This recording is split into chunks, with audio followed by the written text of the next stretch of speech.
Breaking news, we are live now as Genesis Federation declares victory over the Aquarius Coalition headed by Elysium Alliance and included their allies such as Old Terra or OG Alliance.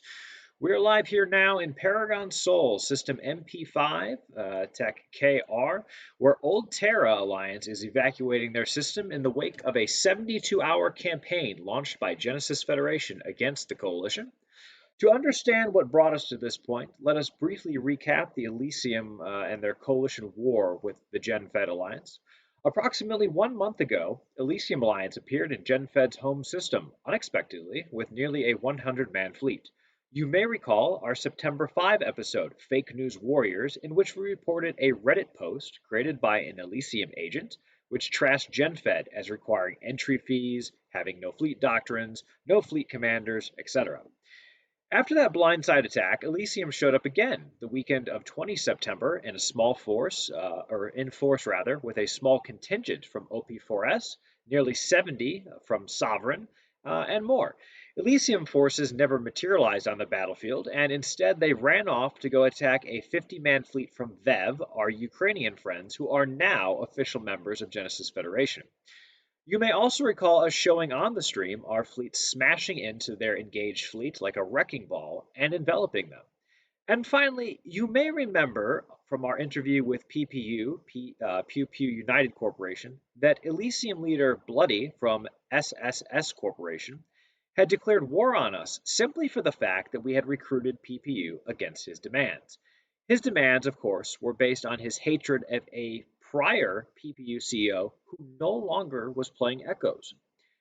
In the time since Elysium's first attack, Bloody and a gang of roughly 10 persons have persistently attacked GenFed space. Now, this is not a major issue because it is part and parcel of living in nullsec. The issue, however, is the constant flaming and the incessant lies. Bloody and his officers took to Facebook and Reddit to post collages of kills they made on GenFed and simultaneously lied that we never fought them and that they never took losses. As we have shown you on this show over and over, they get massacred when they fight.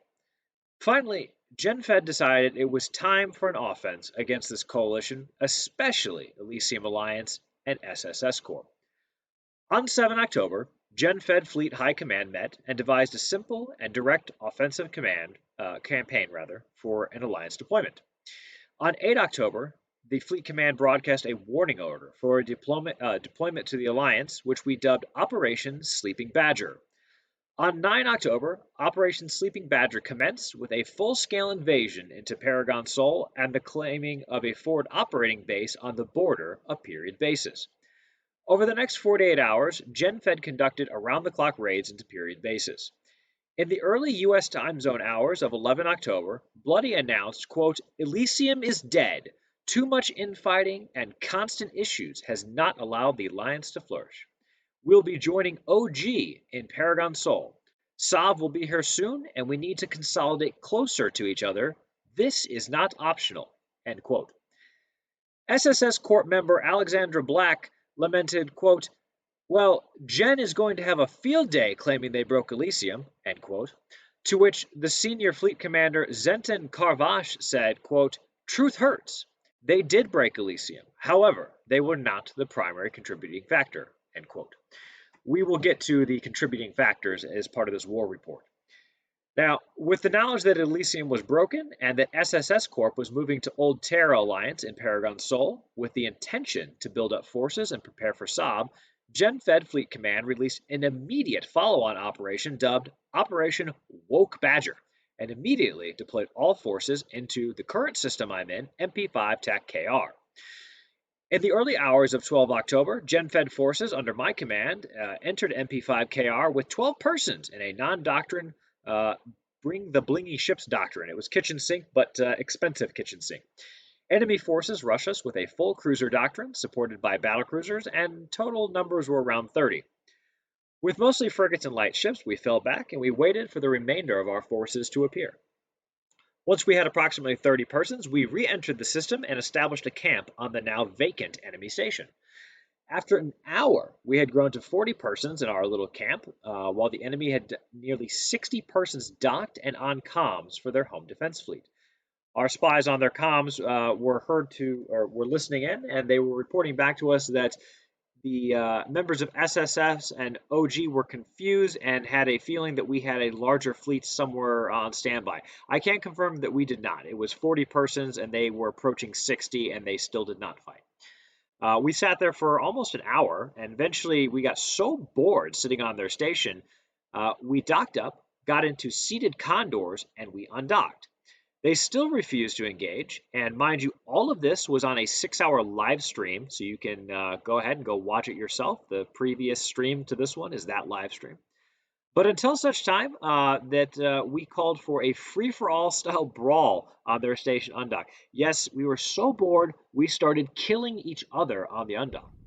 Well, while we were shooting each other in this little frigate free-for-all, the enemy forces undocked over 80 cruisers and battle cruisers, to which we responded by dying in waves and waves and waves of condors, because it was fun, and why not? But at this point, we went ahead and we withdrew and went to go get actual combat ships. So we left a few players behind in here who had their main combat ships in this station. The rest of us took off in frigates, and we came back within about 15 minutes with a 45-man fleet. Now, granted, you might be asking, 45? I thought you just said they had over 80. Well, they did. They undocked over 80 on the undock when it actually hit the fan. But we figured 45 was enough to at least push against the station and help get our other 15 undocked, and then we'd have a pretty even fight. I will add that during the course of this engagement, while we were in system, we were being incessantly flamed by SSS Corp because they said we would just run if there was an even fight. Again, everybody is free to go back and watch the actual stream coverage of this. It was all live streamed. I believe we even got some footage of them flaming this in chat, in which, again, they undocked 80 plus cruisers and battle cruisers against 40 Condors. Once we returned and we had approximately 60, their 80-man fleets never materialized. In fact, many of them ran to station and docked up. Others logged off at safe spots in space. And we got a few kills as we sat there and camped the station for an hour. After nearly 6 total hours of engaging in this beautiful campfire on the station, OG Alliance leader reached out for negotiations with GenFed, which Momosaurus Rex took over. While negotiations were being commenced, the GenFed Fleet Command conducted the first known relief in place of forces to happen in Eve Echoes with our Russian time zone fleet, bringing an 80-man fleet to relieve what we had amassed as another 80-man fleet. For those of you unfamiliar with the term relief in place, it's a military term that's essentially talking about a shift change. It is when one force is properly relieved in an operating environment by another force that is taking it over. To our knowledge, this is the first one that has occurred here. It is a common occurrence in EVE Online. It's interesting to us simply because as a mobile platform, you don't see the same kind of coverage that you would in a PC game. Nonetheless, with the passage of control, the first fleet stood down and our second fleet commenced the lockdown. Now, over the previous few hours prior to the stream, there have been some more updates. Old Terror Alliance has withdrawn from the now defunct coalition and is evacuating Paragon Sol. You can see here on my local chat that there are lots and lots of neutrals. Those are all previously red. We have reset them as neutral, so they are free to evacuate. We are doing our best not to shoot them. If they sit here, sometimes they're asking us to pop their capsules and other ships that they don't want. But for the most part, they're leaving freely. And only SSS and their buddies are red, which looks like, oh, there's one, found one. Most of them have left the system as well, as you can see. So SSS Corp lasted fewer than 24 hours in OG Alliance, and they are now leaving for LowSec and will eventually be joining Void Alliance. So currently, security and stability operations are continuing in Paragon Sol. We also reached out to one of Elysium leaders and diplomats, Enevera of Elysium, stated her official record of the disbanding was that the plan to consolidate the coalition into Paragon Sol failed, and she said, quote, due to Bloody's sabotage when he learned of peace talks with GenFed, and she said, good riddance. To clarify, Enevera had reached out to discuss potential non-aggression in the future. This position was untenable, given the extremely hostile position of Bloody and SS Corp and their relentless flame war and disinformation campaign. As a bonus, this weekend we also uncovered an SSS spy, Mello, in one of our corporations. Mello was using various alt accounts with different names to attempt to steal Dead Space loot, PI, and most interestingly, and pathetically honestly, using alts in cloaked starter ships to stop belts from respawning in our space. It is truly a pathetic tactic and also clearly inconsequential in stopping the onslaught of our fleet. To Old Terra's credit, Alliance leader Sandman was unaware of Bloody's actions against us, or the origins of the war against SSS, and their aggression to GenFed. It seems Bloody not only manipulated and destroyed the workings within Elysium, he also manipulated Old Terra and caused them to become a target in a war by involving them. The losses our enemies sustained are multiple billions, and of course, you will only see their posting on Facebook, that's fine. We let the guns do the talking here, and the fact that they're evacuating speaks plenty for us. We do have an entire Discord thread filled with kill mails, and so to close out the war report, I want to take a look at a few highlight kills, a handful of shiny ones that went down in the conflict. So let's go ahead and take a look over there at the war report. All right, here we go. So this is a nice shiny arbitrator covert ops that went down. This is an overly expensive little frigate. Oops. One of my favorites here, almost a billion ISK, Dawn in a Cyclone. Ah, yes, incredibly expensive Punisher assault.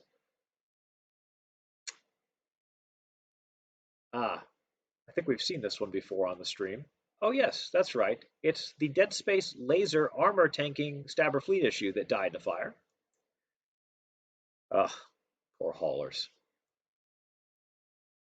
I do like Ferox kills just because they're fun to kill. And perhaps the best one of all, out of all the shit talking, shit posting, and bragging about killing of faction ships, here we go. SSS pilot dying to, yes, you're reading that kill mail correctly. Those friends are ventures. Almost 1.2 billion ISK down the drain due to ventures. Wow, that is amazing. That is a beautiful way to close out the war report there. I'm sure you're going to see lots of shit posting on Facebook and Reddit, but that's all good.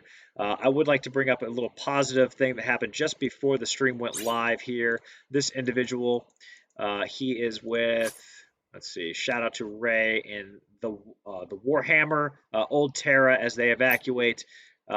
He says, salute Dapper Man, thanks for the opportunity.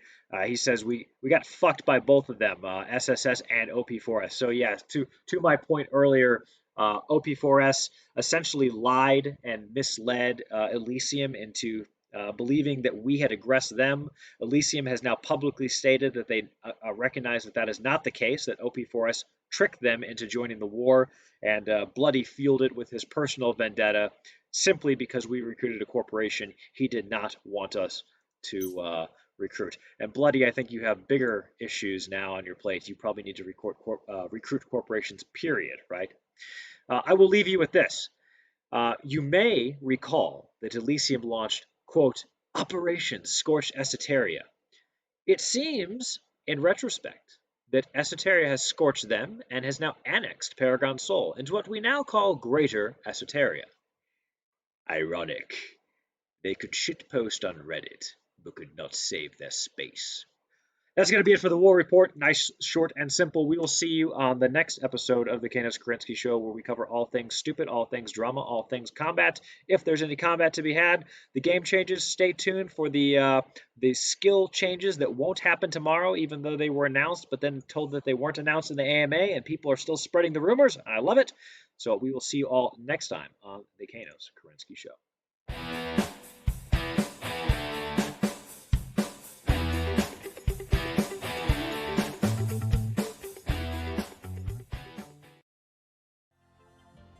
If you enjoyed this episode, don't forget to subscribe and tell your friends to subscribe too.